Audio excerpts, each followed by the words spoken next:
Hi there, name is Eden. I'm not a financial management graduate nor a graduate of business management or whatever management that is responsible in handling money. But my current employer assigned me to take charge, to be in charge to one of the financial duties and responsibilities of the company. To those of you who wants their money to grow, saving in a time deposit nowadays is crucial and critical. Now that there is an inflation happening within the global market. Let me share to you what I have discovered. Money market funds. What is money market fund? It's like saving investment where you are saving and you're also investing onto the demands, on the public demands in the public. Parang, well, how do I understand money market? Parang ganito lang yan.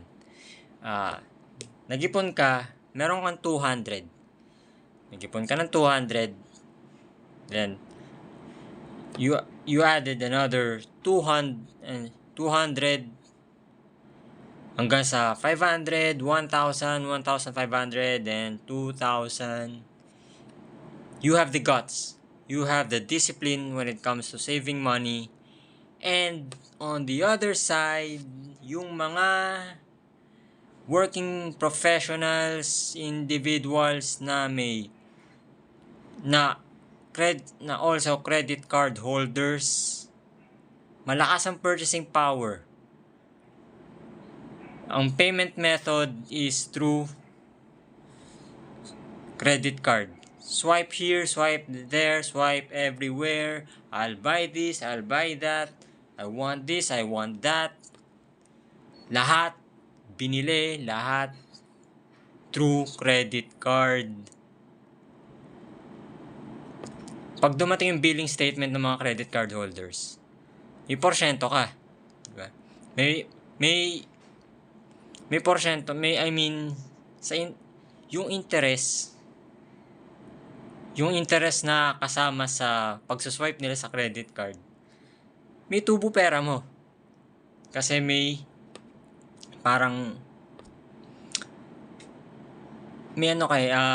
ambag ka. It's like that na, well, I'm not even assuming, pero that's how I understand money market funds. May demand sa pera eh. Malaki ang demand sa pera, sobrang taas. Hindi lahat marunong mag-ipon. 'Di ba? And hindi lahat may ipon.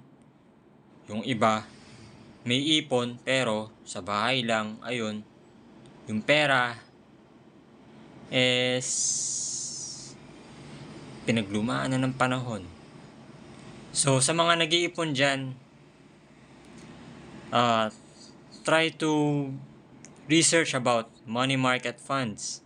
Malay nyo makatulong kayo. So that's it. And nga pala, about this money market fund, about this investment on money market funds, to give you guidance na rin, search on, siguro mag-seek kayo ng help sa government. Yan. And lalo na sa SEC, Securities and Exchange Commission, and discover it yourself kung ano-ano yung mga professional legal and professional legal financial firm professional na rin, para walang naluloko sa atin. Yun, mag-seek kayo ng help sa government. Wala naman sigurong bayad yun. So, ingat.